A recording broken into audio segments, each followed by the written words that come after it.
주는 그리스도시요 살아계신 하나님의 아들이심을 고백합니다. 피곤함, 또 우리의 걱정, 염려, 또 여러 상황들을 우리가 고백할 때 진정으로 주님이 끝내셨음을 고백하면 됩니다. 우리가 문제지 주님께는 문제가 안 됩니다. 우리가 갈등이 생기지 주님께는 갈등이 있지 않습니다. 할렐루야. 오늘 여러분 복음 안에서 담내는 여러분 되시기 바랍니다. 그리고 오히려 믿음으로 도전하게 되기 바라고 두려워하지 말고 하나님의 말씀 속에서 또한 평안함을 주시는 방향을 찾아가시기 바랍니다. 오늘도 하나님이 하실 역사를 보게 되기 바랍니다. 로마서 15장으로 들어갔습니다. 이제 2장 남았습니다. 로마서를 쭉 이렇게 나갈 수 있는 것도 참 은혜인 것 같습니다. 많은 시간들을 내고 할 수 없는 것들이 저한테는 좀 아쉽기도 하지만 짧은 내용들을 통하여 여러분들이 오늘도 하나님의 귀한 은혜의 말씀들을 붙잡게 되기를 바랍니다. 자, 1절부터 7절 말씀까지를 보겠습니다. 제가 1절 있습니다. 믿음이 강한 우리는 마땅히 믿음이 약한 자의 약점을 담당하고 자기를 기쁘게 하지 아니할 것이라. 믿음으로 하지 않는 것은 다 죄라고 얘기했습니다. 믿음으로 하는 것이 가장 중요합니다. 제가 여자분들한테 그런 이야기를 해요. 믿음대로 됩니다. 이런 얘기를 합니다. 남편에 대한 믿음이 잘 없어요.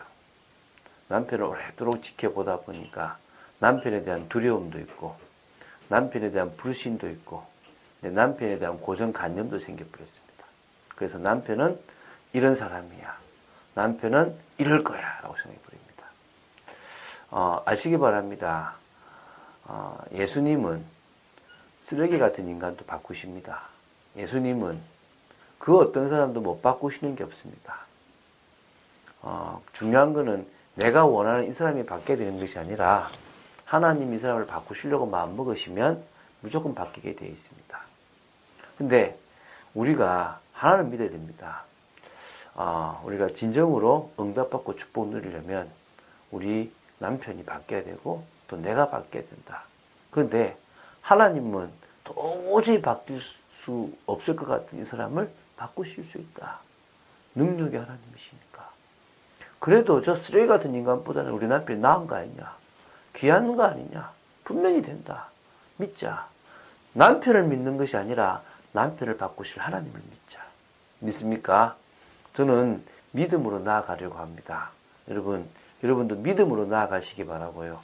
믿음이 있음으로 말미암아 믿음이 연약한 사람의 그 약한 부분, 약점을요, 공격하거나 또 비판하거나 또 그 약점을 이용하려고 하지 말고 오히려 그 약점을 이렇게 보충해주고 감싸주고 그래서 그 사람의 약점을 통하여 내가 기쁨을 누리는 것이 아니라 오히려 그 사람의 약점을 덮어줌으로 말미암아 그 사람에게 기쁨이 되도록 도와줘야 될 줄로 믿습니다.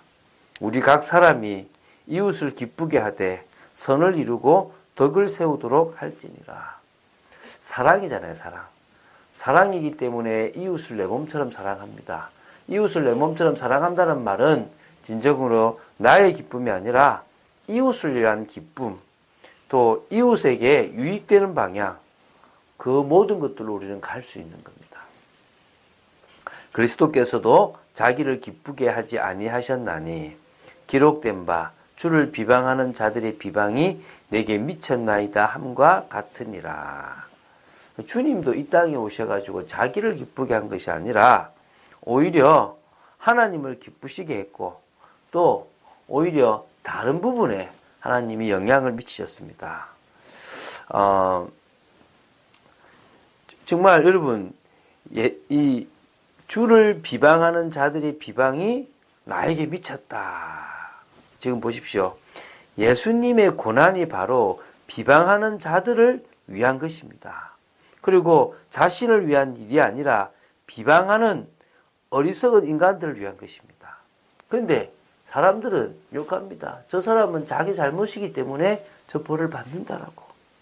시편 69편 6절을 인용해서 예수님은 오히려 그들의 비방을 받으면서까지 그들을 위한 인생을 사셨습니다. 무엇이든지 전에 기록된 바는 우리의 교훈을 위하여 기록된 것이니 우리로 하여금 인내로 또는 성경의 위로로 소망을 가지게 함이니라. 여러분, 성경을 기록한 목적을 바로 아시기 바랍니다. 이 성경은 모든 전에 기록된 것들은 교훈을 위하여, 본보기를 위하여 기록된 것입니다. 그래서 우리가 그 말씀을 통하여 지금은 인내할 시간표구나. 지금은 소망을 가져야 되겠구나 라고 하는 것들을 알려주는 겁니다. 여러분들에게 믿음으로 말미암아 인내하는 참된 비밀이 있게 되고 오히려 위로의 소망을 붙잡게 되는 여러분 되시기 바랍니다. 이제 인내와 위로의 하나님이 너희로 그리스도 예수를 본받아 서로 뜻이 같게 하여 주사 한 마음과 한 입으로 하나님 곧 우리 주 예수 그리스도의 아버지께 영광을 돌리게 하려 하노라. 다시 말하면요, 인내와 위로의 하나님, 우리에게 인내를 주시고 우리를 위로하시는 그 하나님이 우리에게 그리스도 예수를 본받을 수 있도록 하셨습니다. 그래서 그리스도와 같이 뜻이 같게 많은 사람들이 그리스도를 통하여 같은 뜻을 가지게 해주셨고요. 한 마음, 한 입으로 하나님 곧 우리 주 예수 그리스도의 아버지께 영광을 돌리게 하리 하노라. 그래서 제가 세상에서 우리는 거룩함과 공의라고 얘기하는 겁니다. 우리는 구별된 인생을 살아갑니다. 할렐루야. 우리는 하나님께 영광 돌리는 인생이지 나를 위한 인생이 아닙니다. 많은 사람들은 자신을 위한 인생을 살아갑니다. 그러나 우리는 하나님의 영광을 위하여 한 마음을 가지고 한 입을 가지고 하나님께 영광을 돌리는 겁니다. 그래서 여러분 이제부터 같은 뜻, 예수가 그리스도고 그분의 말씀에 우리가 순종하는 것이 당연하다라는, 또 그분의 뜻과 계획을 이루는 것이 우리의 삶이다라는 같은 뜻을 가지게 되기 바라고 한 마음과 한 입으로 하나님께 영광 돌리는, 하나님만이 진정으로 참 하나님임을 높이는 여러분 되시기 바랍니다. 그러므로 그리스도께서 우리를 받아 하나님께 영광을 돌리신 것 같이 너희도 서로 받으라. 예수님께서 우리를 받아들이심으로 말미암아 하나님께 영광을 돌리십니다. 이제 우리도 연약한 자를 받아들임으로 말미암아 연약한 자의 그 약점을 오히려 이해하고 수용하고 도와줌으로 말미암아 하나님께 영광을 돌리는 축복의 인생이 되어지기를 바랍니다. 하나님은 우리가 그런 귀한 인생 살게 되기를 원하십니다. 한마디로 복음적인 삶은 내 주위에 있는 사람을 유익하게 만드는 삶입니다. 하나님께 유익이 되고 내 주위에 있는 사람에게 유익이 됩니다. 심지어 원수에게까지도 하나님이 이 사람에게 갚으실 거다라고 믿는 겁니다. 이제 우리의 모든 고난은 하나님께 있음을 고백하시기 바랍니다. 그래서 우리는요, 은혜 받은 겁니다. 우리는 자랑할 거 하나도 없습니다. 내가 누구보다도 뛰어난 게 없습니다. 사실 사람은 착각하거든요. 인간이 범죄한 이후에 내가 옳고 다 틀렸다라는 생각을 가질 수 있습니다. 자신의 원칙과 자신의 기준이 빗나가면 잘못되었다라고 생각하는 생각들이 있습니다. 그게 문제거든요. 그래서 하나님은 율법을 주셔가지고 우리가 죄인이고 우리가 어쩔 수 없다라는 존재인 것을 알게 하신 겁니다. 제가 이렇게 몇 사람에게 자꾸 은혜를 받게 하고 말씀을 듣게 하고 말씀을 깨닫게 합니다. 이분들이요, 처음에는 막 한 주에 한 번, 두 주에 한 번 이렇게 메시지를 듣고 녹취하고 이렇게 하다가 이제 좀 속도가 붙으면 매일 말씀을 보게 돼요. 근데 매일 말씀을 보고 은혜를 받은 사람의 특징이 뭐냐면 눈이 열리는 거예요. 눈이 열리니까 자신이 보이는 거예요. 과거에는 나는 믿음으로 한다, 나는 하나님께 한다고 생각하면서 자기식, 자기의 인생을 살았는데 이제 눈이 열리니까 자기식, 자기 인생으로 사는 게 보여버린 거예요. 갑자기 혼란스러운 거예요. 내가 이런 존재인가 싶은 겁니다. 제가 그랬어요. 좋은 거다. 당신이 당신을 볼 수 있는 게 축복이다. 많은 사람들은 자신을 못 본다. 여러분 자신이 보이십니까? 하나님은 우리가 우리 자신을 보게 되기를 원하십니다. 그리고 그 속에서 참응답받기를 원하십니다.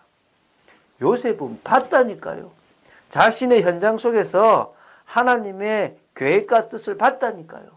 불신자들과 우리는 다른 질문을 해야 됩니다. 하나님께서 나를 어떻게 만들어 가실 것인가?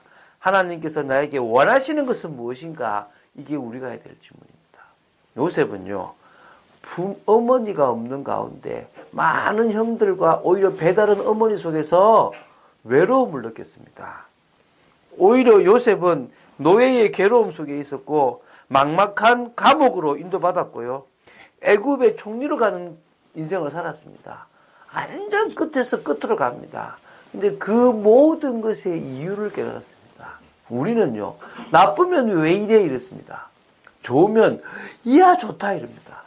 오히려요, 좋은 일이 생기면 이게 맞는 건가? 하나님의 뜻과 맞는 건가? 물어보셔야 되는데요. 그렇지 않고 있다니까요. 요셉은요, 외로움 속에서도 정말 하나님을 바라보고 언약을 붙잡고 비전을 품으라는 하나님의 계획을 발견했어요. 노예로 갔을 때는 자신의 인간성과 또 자신이 지금 경제적인 규모가 없고 여러 가지 규모가 없음을 알고 준비했다니까요. 감옥으로 가서도 정치를 배우고 오히려 더 겸손함으로 위에 있는 지도자를 섬기는 법을 배웠다는 거예요. 애굽의 총리가 되어서는 하나님이 왜 총리를 시키셨는지 언약과 관계 있는 것도 알게 되었고 하나님의 영광을 돌리는 것도 알게 되었다니까요. 여러분, 여러분과 저의 삶에도 분명한 이유가 있습니다. 그 계획을 따라 인도받아서 하나님의 나라와 계획을 성취하는 축복의 여러분 되시기 바랍니다. 오늘도 기도하는 축복의 날입니다. 하나님 앞에 나아가는 여러분 되시기를 예수님의 이름으로 축원드립니다. 주는 그리스도시요 살아계신 하나님의 아들이심을 고백합니다. 진정으로 저희들이 믿음으로 믿음이 약한 사람을 돌보고 오히려 그분을 세우고 그 사람에게 유익한 방향으로 갈 수 있도록 아버지 하나님 정말 복음적인 삶을 살게 하여 주시옵시고 오히려 은혜의 삶 정말 남을 살리는 축복의 삶을 살게 하여 주시옵시고 이유 있는 삶을 살도록 지켜주시옵소서. 감사드립니다. 주 예수 그리스도 이름으로 기도드립니다. 아멘.